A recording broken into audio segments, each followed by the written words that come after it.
The 45 car sweeps Kansas, only this time it was a different driver, a different crew chief, and mostly a different pit crew getting the job done.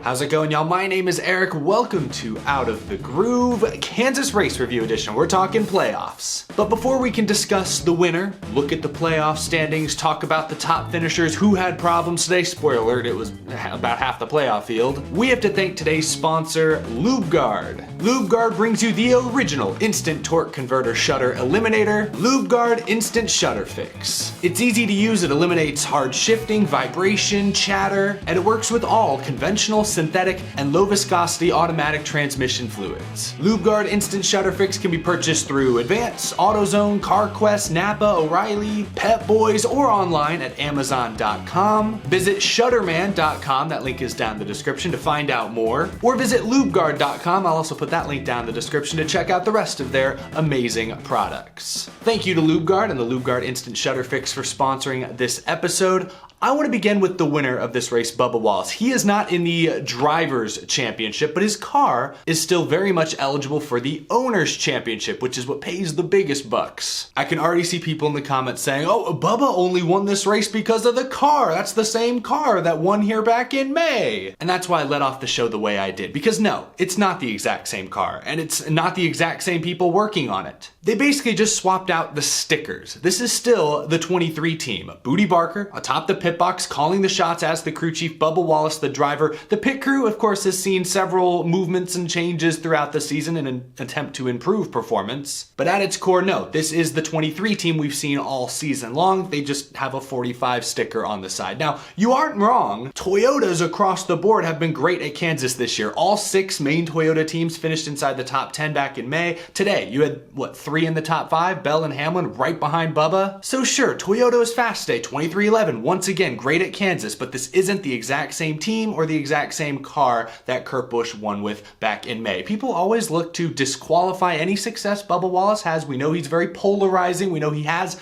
more than his fair share of haters. I just want to get that out of the way first and foremost. Look, I've never been a Bubba Wallace apologist, but I was very impressed with his execution throughout this entire race, but especially that final long green flag run where you had to conserve tires, you had to get on and off pit road fast, cleanly. Bubba Wallace, NBC showed the graphic, beat Christopher Bell by over a second on entry, and that's what extended his lead, and I think is what helped him win this race. Extended his lead over Denny Hamlin. Hamlin closed late, but ran out of time. I've always said Bubba Wallace is a decent driver, but I never see him breaking through to become like a perennial championship contender. Playoff driver. To me, that is Bubba Wallace's ceiling. But we needed to see Bubba be more consistent for me to consider him a perennial playoff driver today. And honestly, for most of the past couple of months, we have seen that out of Bubba Wallace. This is Bubba Wallace's 6th top 10 in the past 9 races. I don't care if you're talking about Kyle Larson or Ricky Stenhouse Jr. 6 top 10s in 9 races is pretty darn good. Any team owner would be happy with that. Really, ever since they swapped out some members of his pit crew earlier this summer, Bubba's performance has improved. So congrats to Bubba Wallace, the 18th different winner of the season. 18 in 28 races. Gosh, I'm at a loss for words. The next gen car promised parity, and boy, it has delivered on that front. Great for Bubba. I think good for the sport to see different faces in victory lane pretty much on a weekly basis now. And we're still waiting on Blaney and Truex to break through and get a win. I could easily see a situation where we end the year with over 20 different winners at this rate. Keep in mind, Keselowski and Buescher won the dual races. Blaney did win the All-Star. Depending on how you look at it, we already have 21 different winners on the season. It's been a ridiculous. Who won the All-Star Open? Well, I think it was Suarez, right? I think so. I don't know. At 21. Still, it's been a ridiculous season for parity. Talking about the playoffs, Bubba Wallace himself does not really affect the playoff picture, but on the owner's side of things, the owner's bracket, the 45 is now locked into the second round and gets 5 more bonus points. Actually looking pretty good. So 23-11's decision a couple weeks ago to put Bubba in the 45, have him chase the owner's title, looks like a brilliant decision. A top 10 last weekend at Darlington and a win this weekend at Kansas. Boy, he's off to one of the hottest starts of any playoff team through these first 2 weeks. Congrats to Bubba Wallace. Now let's shift our focus towards the Drivers' Championship, because that is what NBC paid the most attention to. That's what us fans every year pay the most attention to. Let's talk about which playoff drivers performed well today and which teams made significant mistakes. So my incident counter, I don't remember where it ended. I might have missed a couple towards the end. I think I had 9 or 10 playoff drivers, playoff teams that made some sort of mistake or had some sort of notable issue throughout today's race. These are supposed to be the 16 best of the best. They can't stop getting in their own way. How many equipment interference penalties did we see today? Like 4? 3 or 4 playoff drivers got hit with the same penalty, and Kyle Busch was kind of questioning it over the radio, and NBC showed, no, it was pretty obvious. Teams taking off wheels and letting them roll into other drivers' pit crews. Like, yeah, that's obvious interference. Just surprising so many playoff teams made that same mistake today. Like, what are you gonna do? Let's look at the top finishers real quick, and then we'll look at the playoff grid. Things have been shaken up quite a bit. All Toyotas up front. Bubba gets the win, but behind him, Denny Hamlin, closing hard in the final laps, finishes second. Christopher Bell finishes a solid third. I swear, he didn't run worse than 5th all day. First in stage 1, second in stage 2, third in stage 3. Almost max points for Bell today. Alex Bowman gets, I didn't even see Truex gets 5th. Oh shoot, so that's 4 Toyotas in the top 5. He's just unfortunately not in the playoffs. But Alex Bowman, I want to spotlight him for a moment because I get a lot of flack from you Hendrick Motorsports fans, especially Bowman and Byron fans. Look, I didn't make up the stats from this summer. Bowman had 1 top 10 all summer long. Byron didn't even have a top 10. Yet these first 2 weeks of the playoffs, both Alex Bowman and William Byron looked to be sharp once again. Bowman had a top 10 last weekend at Darlington, comes home with a top 5 here today. What can I say? I'm impressed. They managed to turn it on here in crunch time. Byron as well led a bunch of laps last weekend. He gets a 6th place this week. Both of them looking great in the points, as we'll see in a moment. I want to give them their credit. I wasn't sure if I believed it after Darlington, because again, that was really the first race in months that both Bowman and Byron looked like legit contenders. It's hard for me to believe something when I've only seen it happen once. 2 weeks in a row where both Byron and Bowman look legit. Okay, they're probably legit. I'll give them their credit now. You're welcome. Ross Chastain bowed back to finish 7th. He was involved in a major incident today. It was actually Chastain and Bubba Wallace who slid up the racetrack, racing each other really hard on a restart. They came across the nose of Harvick, who immediately got aero tight, slapped the wall hard. Kevin Harvick, you don't see him here because he was credited with a last place finish. I saw a tweet from Tom Bowles. This is now 3 straight DNFs for Kevin Harvick, going back to the regular season finale at Daytona. This is the first time in his long career he has DNF'd 3 straight weeks. It could not happen at a worst possible time. Of course, last week at Darlington wasn't really his fault, just a fluke fire. NASCAR tried to assess and remedy the issue with some rule changes this week. But this week was just Harvick wrecking. And yeah, he got kind of screwed up by traffic in front of him, but boy, he is in a deep, deep playoff hole. You really hate to see it. I had Harvick going to the round of 8. It doesn't look great right now, but he's got Bristol next week. Led a lot of laps there last year, almost won that one, if not for Chase Elliott exacting his revenge in the tamest possible way. Larson, Blaney, Suarez round out your top 10. Chase Elliott 11th, man, really ran worse than all of his Hendrick teammates today. Just shocking. 2 weeks in a row to open these playoffs where Chase Elliott and the 9 team just seem a little bit off. I mean, Elliott made a mistake and wrecked at Darlington, but today it's just they were never as good as Larson or Bowman or Byron. Haven't been able to say that much this year. Typically Elliott's class of the field. Cindric, Briscoe, Austin Dillon get top 15s. I want to talk about Kyle Busch briefly. He ends up 26th. I mentioned earlier he was hit with an equipment interference penalty early in the race, had to come from the back. Drove his way back up towards the front, looked to be a legit contender for the win until he spun out all by himself. And after spinning out, a tire went down. He had to limp it back around, went a lap down, had to get the free pass, could only scratch and claw his way back to 26th. So Kyle Busch in a precarious point situation. He's had speed these last 2 weeks. He had a car capable of winning at Darlington. I'm not sure if he had a car necessarily the favorite to win today, but he had a top 5 car for sure.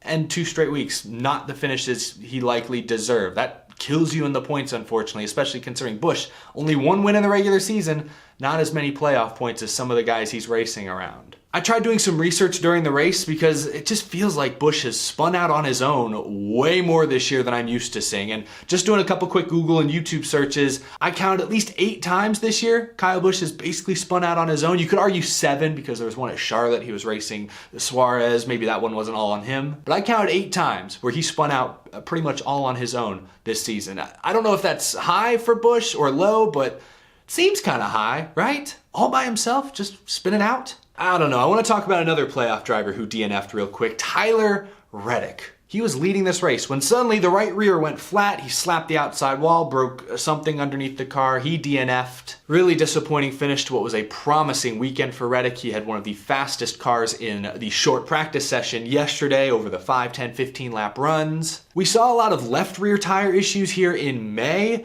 We only saw a couple of flat tires today, but notably I think they were all right rears. Left rears in May, right rears in September. I'm not smart enough to know why there'd be a difference, but you knew tire wear coming into this weekend was a concern. Not tire wear so much as I guess like things like tire pressures, not wanting to be too aggressive there if you're the crew chief, if you're the race team. Reddick was really fast until they pushed the envelope maybe a little too far, and that led to a tire failure and a DNF. That's disappointing because Reddick had good speed. He was one of my, not dark horses, but I had my eye on him aside from all the Toyotas who I knew would be fast. Oh yes, I wanted to mention Alex Bowman and Chase Briscoe, contact on pit road. Bowman took 2 tires, sped out a little early, made contact with Briscoe. TV kind of blamed the 48 crew for not holding him back, being a little too over aggressive. The timing was odd, but Bowman bounced back from that issue to finish still in the top 5. And win stage 2. I want to make sure I give Bowman all the credit he earned today. He did win stage 2, which I believe is his 2nd stage win of the year.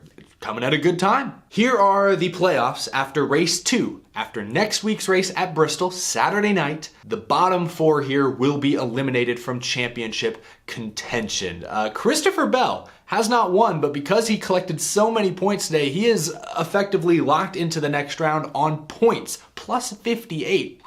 All 4 Hendrick cars are in the upper half of this bracket, so that's pretty good. Who expected William Byron to open the playoffs as strongly as he has? He's 2nd in points with a massive cushion. Hamlin, Logano, both 40 points to the good. Let's look at the juicier stuff here right around the cut line because there's some big names below it. Firstly, Kevin Harvick, minus 35 after 2 straight DNFs to open the playoffs. Needs to win Bristol. Like I said earlier, it's a good track for him. He was great here last year. Gonna need to do something special Saturday night. Above him, Briscoe, Austin Dillon. Austin Dillon actually gained a point on the cut line this week, so good for Austin Dillon. It's still within striking distance, but I'm gonna need to see more speed from both of those drivers and teams if they're gonna actually jump ahead of 13th place at Bristol, so still a little iffy on them. Kyle Busch, in what sounds like will be his final year in a Toyota with Joe Gibbs Racing, currently minus 2. Bristol is his best track, but things can happen fast, things that are out of your control, and I'd hate to put all my eggs in the Bristol basket or a Coliseum. He's had great speed the last couple weeks, but whether it's a mechanical failure, like what happened at Darlington, or a driver mistake today, they just haven't gotten great finishes. That's going to need to change. He's only 2 back, so do well in the stages and you could be in a much better points position than you are now. Cindric, the rookie, currently plus 2. I'm really excited to see what he can do next week. I had him making it through this first round, but I know many predicted he wouldn't. Right on that cut line, going to be interesting. Above him, Tyler Reddick after the DNF today in a difficult spot. He was my championship pick, so I hope he makes it through this first round. It's worth reminding everyone, if you do make it through this first round, those 12 will then completely reset before the next race, which would be at Texas. So like Chase Elliott would likely return to the top because he was the regular season champion, won the most races, and things would reset. Reddick would be in a much better position if he can just get through this first round. Daniel Suarez as well. I was a little disappointed by his performance today. I know they tried some variable pitch strategy at the end, staying out longer than most, but before that he was running like 17th or 18th place. Gonna need to see more than that at Bristol if he's gonna move on past this round. But there are the 16 drivers, the current playoff standings with just 1 race to go in this opening round. Who do you think makes it? Which 4 do you have getting eliminated in 6 days? It's important to remember that Bristol, the night race, this Saturday is on a Saturday. It's only 6 days away. That's really exciting. Probably my favorite race of the season. I love Bristol Motor Speedway, the concrete version of Bristol. Can't wait to see it once again as an elimination race. Lots of good stuff today. Let's put this race on the groovy gauge. Was the Hollywood Casino 400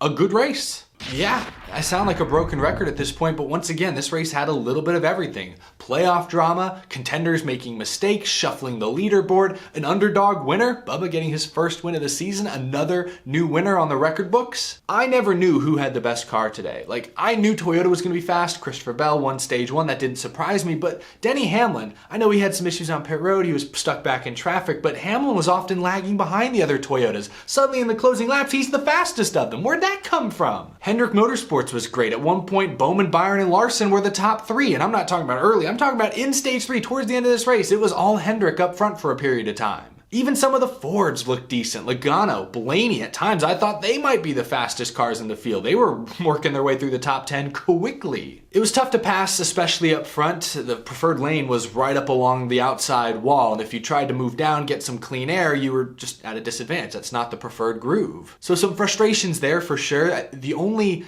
pass for the lead under green that wasn't like on a restart, I believe, was when Bubba went up and passed Alex Bowman with like, I don't remember, maybe 50 or 60 laps to go. I think that was the only pass for the lead under green that didn't happen on a restart. I'm pretty sure. Throughout the field though, plenty of passing, plenty of movers and shakers, some thrilling 3 and 4 wide moments that, you know, some worked better than others. A good race. I don't know, I feel like I've given similar scores the last few weeks, but this is another 80%.